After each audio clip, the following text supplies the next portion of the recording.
18 अगस्त 2024 का ये वाकया है। एक महिला उत्तर प्रदेश के जिला रायबरेली के कोतवाली नगर थाने में जाती है। वहां जाने के बाद रोते हुए बिलखते हुए कहती है कि साहब, एक लड़का मेरा पीछा करता है, मेरे से अश्लील हरकतें करता है। आज जब हॉस्पिटल जा रही थी अपनी बेटी को लेकर उसका इलाज कराने के लिए, तो उसने रास्ता रोक लिया और उसने भद्दी भद्दी गालियां दी। जब विरोध किया गया तो साथ ही वो जान से मारने की धमकी भी देता है। इससे पहले भी धमकियां दे चुका है।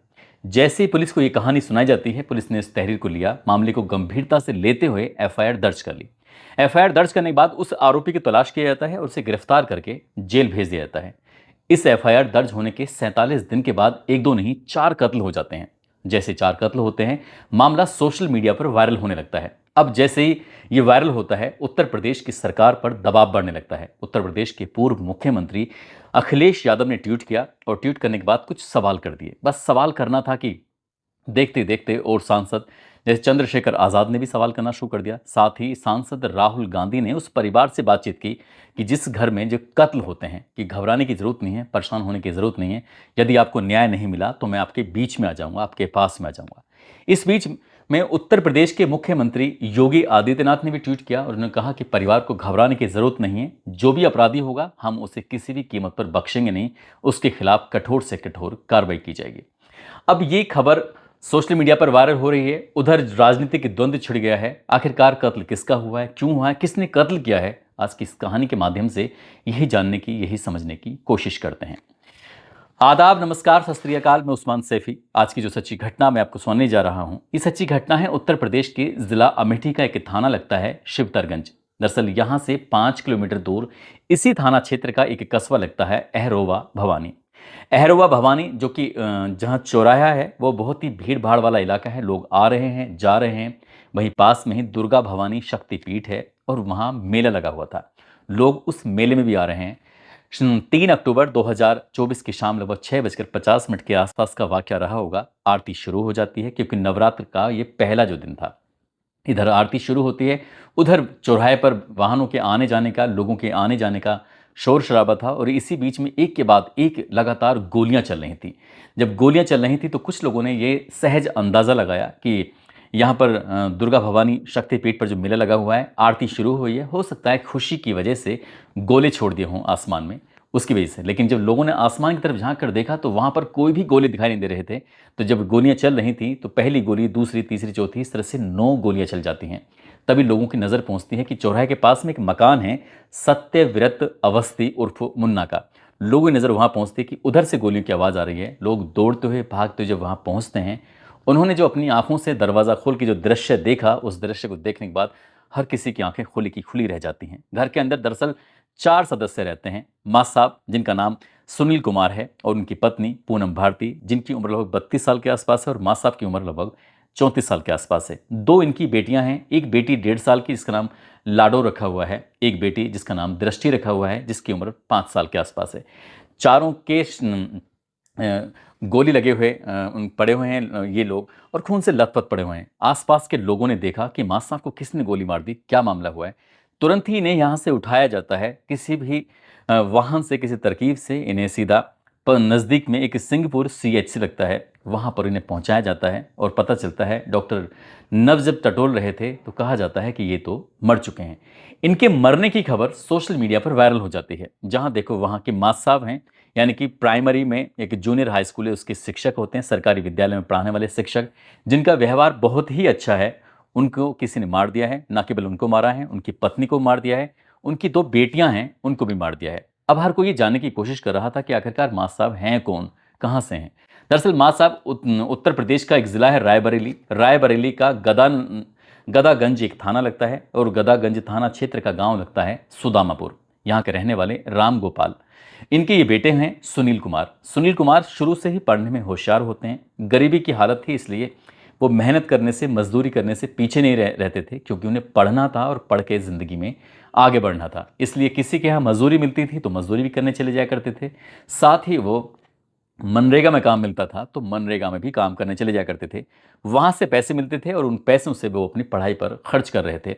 वक्त आगे बढ़ने लगता है, और वक्त आगे बढ़ने के साथ साथ उत्तर प्रदेश पुलिस में कुछ वैकेंसी निकलती हैं कांस्टेबल की यानी कि सिपाही की वैकेंसी निकलती हैं और सुनील कुमार को उत्तर प्रदेश पुलिस में बतौर सिपाही के तौर पर भर्ती कर लिया जाता है। 1 साल नौकरी की थी इन्होंने और 1 साल नौकरी करने के बाद लेकिन ये अप्लाई कर रहे थे। आगे अच्छी कोई नौकरी मिल जाए, इससे भी अच्छी नौकरी मिल जाए, उसके लिए लगातार आवेदन कर रहे थे और बेसिक शिक्षा विभाग में शिक्षकों के पदों पर भर्ती निकलती हैं। इन्होंने वहाँ भी आवेदन कर दिया, अप्लाई कर दिया। 10 दिसंबर 2020 को आखिरकार इनको नौकरी मिल जाती है बेसिक शिक्षा विभाग में सहायक अध्यापक के तौर पर। पुलिस से ये बढ़िया नौकरी मान रहे थे, इसलिए इन्होंने पुलिस की नौकरी छोड़ी और वहाँ से त्यागपत्र देने के बाद बेसिक शिक्षा विभाग में तैनाती पा लेते हैं और 12 मार्च 2021 को उत्तर प्रदेश के ज़िला अमेठी का एक कंपोजिट विद्यालय होता है पनहोना में, जो कि बताया जाता है कि अमेठी से लगभग 62 किलोमीटर दूर है। ये उस विद्यालय में ज्वाइन कर लेते हैं। इनका व्यवहार बहुत अच्छा बताया जाता है, बस ज़्यादा लोगों से बातचीत नहीं करते हैं, पढ़ाई पर ध्यान, बच्चों से बहुत अच्छा मेल मिलाप। अपने गांव से मोटरसाइकिल उठाई और सीधा स्कूल पहुंच गए। बस ये रोज़ का आना जाना ये सब चलता रहता था, प्रतिदिन का आना जाना था। अब मीडिया रिपोर्ट में जो इनके बारे में कहानी आने लगती है तो इनके बारे में कुछ इस तरह से आता है कि शिक्षक की जो पत्नी होती हैं पूनम भारती जहाँ रहती हैं उनके पास में ही एक लड़का रहता है, इसका नाम चंदन वर्मा होता है और ये लड़का तेलिया कोट रायबरेली का रहने वाला होता है। शादी से पहले ही इन दोनों की आपस में दोस्ती होती है, दोस्ती थोड़ी नज़दीकियां बढ़ जाती हैं, लेकिन इसी बीच में पूनम भारती की शादी सुनील कुमार से हो जाती है जो शिक्षक होते हैं और लगातार ज़िंदगी ठीक ठाक चल रही थी। लेकिन बताया ये भी जाता है कि चंदन वर्मा भी इस महिला से मुलाकात हो जाया करती थी, बातचीत हो जाया करती थी। शादी के बाद भी इनकी नज़दीकियां थीं, लेकिन पति को जैसे ही इस बात का पता चलता है तो घर में विवाद रहना शुरू हो जाता है। हालांकि ये भी बताया जाता है कि शिक्षक की जो पत्नी होती हैं उन्होंने शायद इस चंदन वर्मा से दूर रहने की अपील की थी। जब दूर रहने की बात होती थी तब वो ज़बरदस्ती किया करता था और ऐसे करते करते एक दिन जब ये अपनी बेटी को दिखाने के लिए हॉस्पिटल जा रही थी तो शायद उसने रास्ता रोकने की कोशिश की, विरोध किया तो गालियाँ देने लगा, जाति सूचक शब्दों का उसने प्रयोग किया। तब शिक्षक की पत्नी को गुस्सा आ जाता है और उन्होंने 18 अगस्त 2024 को रायबरेली के कोतवाली नगर में FIR दर्ज करा दी थी। लेकिन इससे पहले की बात और ज़्यादा ख़राब होती, इन्होंने अपने रायबरेली को छोड़ा और अमेठी में जाकर रहना सहना शुरू कर देते हैं। 19 अगस्त को उस लड़के को गिरफ्तार कर लिया जाता है, चंदन को, और जब गिरफ्तार करने के बाद वो जेल चला जाता है और 3 दिन के बाद ही उसकी ज़मानत हो जाती है। ज़मानत से जैसे ही छूट के आता है वो बहुत ज़्यादा परेशान था, उसने अपनी जान देने की कोशिश की।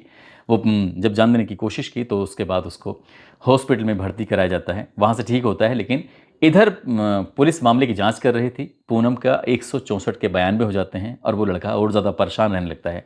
अब चंदन की और उस पूनम की बातचीत भी बताते हैं कि बंद हो जाती है। बातचीत का सिलसिला जैसे बंद होता है चंदन और भी अग्रेसिव हो जाता है और किसी न किसी बात को लेकर धमकी देना, परेशान करना, रास्ते रोकना, इस तरह से शायद वो काम कर रहा था। 3 महीने पहले ही इन्होंने अपने रायबरेली को छोड़कर ये सीधा अमेठी में आकर रहने लगते हैं अपने परिवार के साथ। सुनील कुमार अपनी पत्नी और 2 बेटियों के साथ ये जो अमेठी का अहरोबा भवानी जो इलाका है वहाँ पर किराए के मकान में रहने लगते हैं। लेकिन 3 अक्टूबर 2024 की शाम को एक घटना होती है। इस घटना से पहले चंदन ने व्हाट्सएप पर अपनी बायो में एक बात लिखी थी, 5 लोग मारे जाने वाले हैं। जैसे 5 लोग मारे जाने वाले हैं, ये वाली सूचना लोगों ने इसके बायो चेक किया तो उसे पता चलता है कि 3 अक्टूबर को एक घटना होती है और घटना होती है घर के अंदर। शिक्षक, उसकी पत्नी, 2 बेटियां होती हैं, उनको कोई गोली मार देता है। जब पुलिस वहां पर पहुंचती है, इनके शवों को देखती है तो शव जो बेटियां होती हैं उनकी मुट्ठियां बंद थीं और एक मुट्ठी में 10 का नोट लगा हुआ है तो दूसरी मुट्ठी में ये लगा हुई थी चॉकलेट। तो चॉकलेट जो थी मुट्ठी में और 10 रुपये थे, उनको देखकर ऐसा लग रहा था जैसे कि शायद चंदन ने ही इनको पैसे दिए। हालांकि अभी पुलिस ने इसकी आधिकारिक रूप से घोषणा नहीं की है। पुलिस ने इसकी जो परिवार के बाकी जो सदस्य हैं, जिन जिन ने इसकी मदद की है चंदन वर्मा की, उनको भी हिरासत में लिया है, उनसे भी पूछताछ की जा रही है। और ये जानकारी मिली है कि इसने अपनी बुलेट मोटरसाइकिल को कुछ दूरी पर, लगभग 100-150 मीटर की दूरी पर खड़ा किया था। खड़ा करने के बाद इनसे कहा कि मैं मंदिर में दर्शन करने के लिए जा रहा हूँ। जिस जगह पर उसने अपनी मोटरसाइकिल खड़ी की थी वहाँ से सीधा घर पहुँचता है और घर पहुँचने के बाद उनकी गोली मारकर हत्या कर देता है। हालांकि अभी पुलिस इस मामले की जाँच पड़ताल कर रही है, कातिल का नाम सामने आने ही वाला है। लेकिन मीडिया ने इस रिपोर्ट को रिपोर्ट किया तो मीडिया की रिपोर्ट के हिसाब से लगता है कि जो कातिल है वो चंदन वर्मा है और चंदन वर्मा पूनम भारती से प्यार करता था और इसीलिए जब उसके खिलाफ मुकदमा हो जाता है तो उसने अपने बेइज्जती का बदला कहें या कुछ और वजह, वो पुलिस जब इसे गिरफ्तार करेगी, गिरफ्तार करने के बाद जब घटना खुलासा करेगी तो पता चलेगा। पोस्टमार्टम की रिपोर्ट जब आती है तो पता चलता है कि 3 गोलियां मारी जाती हैं शिक्षक को, 2 गोली मारी जाती हैं शिक्षक की पत्नी पूनम को, एक एक गोली मारी जाती है उनकी दोनों बेटियों को। मर तो वो वहीं मौके पर गए थे, लेकिन स्थानीय लोगों ने सोचा कि अगर डॉक्टर को दिखाने से कुछ राहत मिल सकती है तो डॉक्टर को दिखाई देते हैं। जब डॉक्टर के पास जाते हैं तो उन्हें मृत घोषित कर दिया जाता है। इस घटना के बाद जब ये सोशल मीडिया पर वायरल होने लगती है तो एडीजी जोन एसबी सिरडकर, साथ ही आईजी प्रवीण कुमार, डीएम निशा आनंद, एसपी अनूप कुमार सिंह मौके पर पहुंच जाते हैं। 5 टीमों का गठन कर दिया जाता है। जितनी जल्दी हो सके इस घटनाक्रम का खुलासा कर दिया जाएगा। जब मामला वायरल होता है तो उसके बाद फिर उत्तर प्रदेश के पूर्व मुख्यमंत्री अखिलेश यादव इस मामले को लेकर कई तरह के सवाल खड़े करने लगते हैं। चंद्रशेखर आज़ाद जो कि सांसद हैं वो भी कई तरह के सवाल खड़े करने लगते हैं।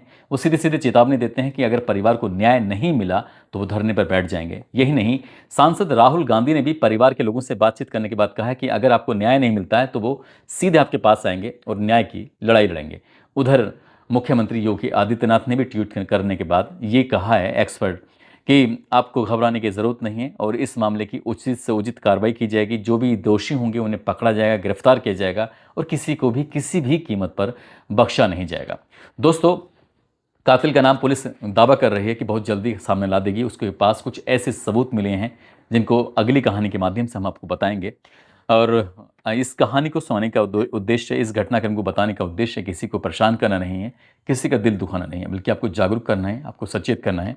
और जाते जाते आज सीकर की रहने वाली हैं नसरीन बानो, साथ ही गुड्डन, आज इनका जन्मदिन है। इनको जन्मदिन की ढेरों सारी शुभकामनाएं, बहुत बहुत मुबारकबाद।